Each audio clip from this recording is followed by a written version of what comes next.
and we'll be moving on to the 2024. Welcome to the Situation Room. If you're just joining us on KTN Home, on Spice FM, on YouTube and Facebook, where we live stream the show every weekday morning. It's Eric Latif and Nduoko this week. CT Muga is away. He has taken some time off to recharge. No, he's not recharging. He decided recharging is not good enough. Yeah. He's purchasing new batteries. Coming back next week as a new person. So in his absence, we continue. We move regardless. He's enjoying TV, isn't he? He is.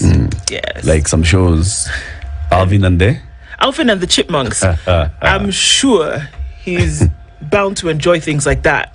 And DSTV saying you can enjoy this as well. Everyone's favorite chipmunks, Alvin, Simone, and Theodore, are back with a fantastic new season of the classic animated series Alvin and the Chipmunks. It's the Chipmunk brothers, and they are famous rock stars. They tour around the world with their friends, the Chipettes. The new season started already, and you can catch it on Nickelodeon, DSTV channel 305. Open your kids to this wonder-filled world on DSTV to get this and more in kids' world-class content from over 15 dedicated channels. You can download the My DSTV app or dial star 423 hash and get a DSTV decoder with 1 month of family for 2,999 shillings. 8 months into this new year of 2023, if your new year resolution was to be more active, exercise and all, I'll be jogging more often, I'll be running every so often, you still have time. Actually, you can work with the 29th of October as, one of the day that you launch your new year resolution by participating at the Nairobi Standard Chartered Nairobi Marathon. If you wanted to run, you still have time. Go to nairobimarathon.com today, register for the 20th edition of the Standard Chartered Nairobi Marathon, and you'll only pay 2,000 shillings. And then you now start doing what? Waking up in the morning or whatever time in the day or night, walk, run, prepare yourself. Register for the 5 kilometer, 10 kilometer, 21 kilometers, or 42 kilometer marathon. And then on the 29th, you'll actualize your New Year resolution. On that New Year's Day of the 29th of October, you will be reborn. NairobiMarathon.com, 2,000 shillings is what you need. The Constitution establishes several commissions. One of them is the one established by Article 230 of the Constitution. There is established the Salaries and Remuneration Commission. The Salaries and Remuneration Commission has been given several powers. The powers and functions of the SRC shall be to set and regularly review the remuneration and benefits of all state officers, advise the national and county governments on the remuneration and benefits of other public officers. In performing its functions, the Commission shall take the following principles into account. 1, the need to ensure that the total public compensation bill is fiscally sustainable. 2, the need to ensure that the public services are able to attract and retain the skills required to execute their functions. The need to recognize productivity and performance, and transparency and fairness. Powerful commission. Yes? Yes. The chairperson of that commission, serving this time, is Lynn Mengich. She's our guest in the Situation Room. Good morning. Good morning. Welcome to the Situation Room. That's the hot seat of Kenya's biggest conversation. How does it feel? Good. Yeah. It's Yes. not as hot as your own seat, right? Yours is hotter, especially with what you've been doing lately. But karibu sana. Asante. If CT were here, he'd have given you the day's proverb. He always has a proverb every week, new proverbs from one country in Africa. This week, he gave me that job, and I am not doing it so well, but I'll do it anyway. The proverbs this week are from a region in West Africa. This region is occupied by people who are called the Songhai people. Mali, Burkina Faso, Niger, those countries. Now, the proverb for today: the river is too large, but it still wants to become bigger. The river is too large, but it still wants to become bigger. What's your interpretation of this? Well, in the context of our mandate as a commission, then, you'd be saying we've got a wage bill. It is currently at about 43%, thereabout, of the revenue. But we still want it to be bigger than that. Our target is actually 35%, meaning that we have not reached the target. Yep. But nonetheless, we have to review pay. So I would see it in that context. Our wage bill is large, but it still wants to be bigger. bigger. For good reasons. I wonder what those good reasons are. Good reasons. What would the good reasons be? I mean, when we say that it should be 30%, 35%, Yeah. who determines this? It's in the Who sets this? Public Finance Management Act. So it is it's a legislation. It's a legal requirement. Yes, and it's also that our in the public wage bill should not go beyond 35% of revenue. of our revenue. Yes. Which revenue? It's ordinary revenue. Which ordinary revenue for which year? Are we looking at this year's wage bill should not exceed last year's ordinary revenue? Or is it the last audited accounts? Actually, the Act doesn't specify, but as a commission, we take current because wages is current. Yeah. So since you're spending on current, not in the past, then we use the current. Okay. Yes. So our But we current- also project, for the next financial year. Yeah. So when you say we are at 43%, you're Yeah. basing it on the 2.2 trillion shillings or thereabouts that Yes. KRA declared as ordinary revenue. Yes, please. Okay. Okay. Indo. Okay. I have a couple of questions. Yes, but let's go quite a slowly. number. All right. So, I mean, even as we get into the review and the results of that were announced yesterday, let's look at some of these numbers that you talk about, saying that of revenue, essentially money that is collected by the nation, the target is to not spend more than 35% of that total amount on wages. And this is recurrent, as you say, recurrent every month, wages that we are paying to states and state officers and civil servants, right? In the event that it shoots beyond 35%, which is the case, what pressure or what challenge does that now place on your offices as the commission? It starts with where did we start from? Because that's important. You will see that from 2017 it was around 51%. So what has been happening is that the commission has been managing it down, and we are now seeing a trajectory, as I said, about 43, and it's projected to 40%. So we have to take into account the context. Where did we come from before that legislation was put in place, before SRC was set up? So it's actually coming down, and that's what the commission will continue to do. However, it doesn't mean that we don't have challenges and some realities. And so one of the realities I would like to share is the fact that we are a developing country with a population growth rate that is pretty high. We've got a large population below 18. What does that mean? It means that we must continue employing in the education sector. We are yet to attain the ratio of student to teacher as required internationally. So it means we will continue to recruit teachers so that we can achieve the required ratios and deliver quality education. As a country, we look at the ratio of healthcare workers to population. We are below the WHO standards. So again, we must continue to recruit. Another important sector is security sector. Again, in security, we are still below the required standards of security to population.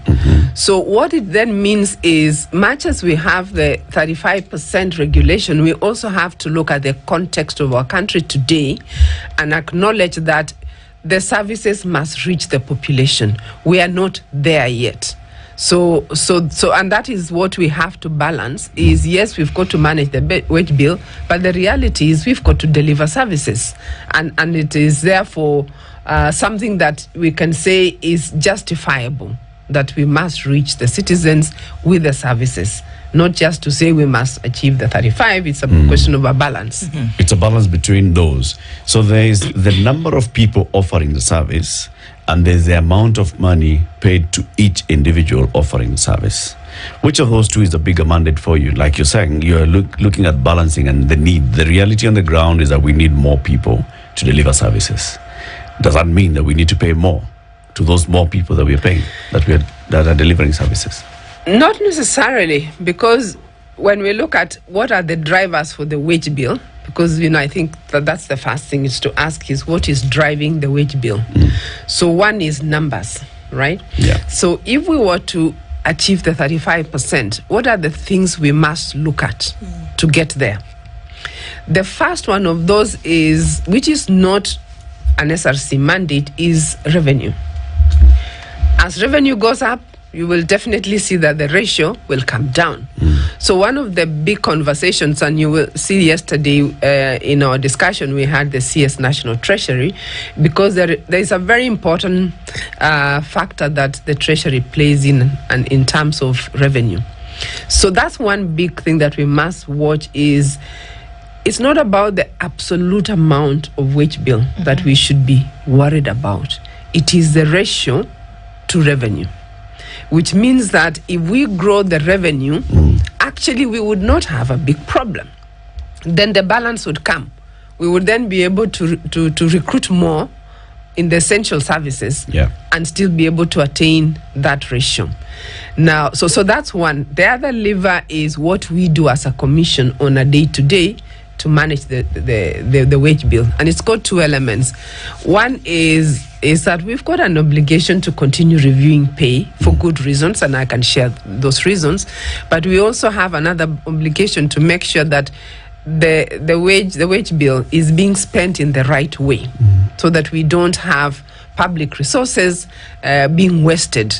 So so we look at both. We look at both in terms of, we still must attract and retain skills, so we must therefore increase pay, but at the same time we interrogate how it's being spent, and that's a very important factor for us. The third one that is important in this conversation is about productivity. And it's about simply baking a bigger cake than we can share. If we are more productive as a nation, then we would be able to generate enough for all of us to share. We are not doing very well as a country on that one, right? In 2021, ILO statistics on productivity ranked Kenya 155 out of 181 globally, right? In Africa, 22 out of 46. So that tells us there is something also to do with our own productivity as a country. If we're more productive, we get a bigger cake, then we get to the 35% very easily. Is this productivity that we're talking about productivity for internal consumption, or are we talking about productivity for the external consumption, whereby there's a surplus that has been then realized? Or what are we talking about? Or creating a balance between the two? First of all, that productivity and the numbers I shared is not about just public services. It's the entire country. So it's the labor productivity for Kenya as a whole. If your labor productivity is low, it actually means, as an example, that even if you look at manufacturing, right, it means you're not competitive because your cost of production is lower than it should be. Right? And you can pick other sectors, even if you're talking about agriculture. It means even our productivity there is lower, which means that our cost of goods is higher than it would be. So it impacts our competitiveness as a nation. If you look at the public service, it speaks to how efficiently we utilize the resources therein, right? It means that we can do more with less. As a public service. So if we were more productive, then we would actually be able to deliver more services for less costs. So that's what that productivity would do.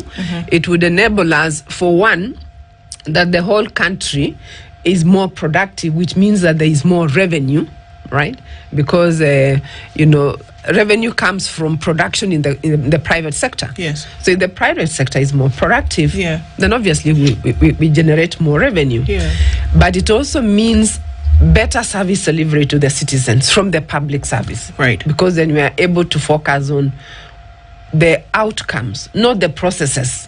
Because productivity talks about what are the outcomes Of what? Yeah. So we're putting the pieces together, and all of this then forms the decisions in the review that you've made. Yes. That has come out. One of the things you mentioned was wastage, and then we've seen. I mean, this is this big review that we've seen, but we've seen the mentioning of certain things over time. There's been scrapping of allowances. There's been reduction of several things. When we're talking about out of city travel, we've seen that has also been reviewed downwards. Has all of this come from what you deem as a commission as wastage, and what does wastage look like? Again, as we're looking at the pieces to put together to what came out yesterday.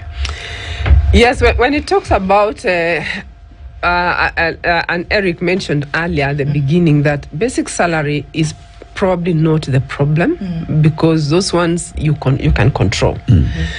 Wastage comes from discretionary expenditure. In the sense that I don't necessarily have to spend. Yeah. For example, I'll give you an example of the allowances that we said yesterday should cease to apply.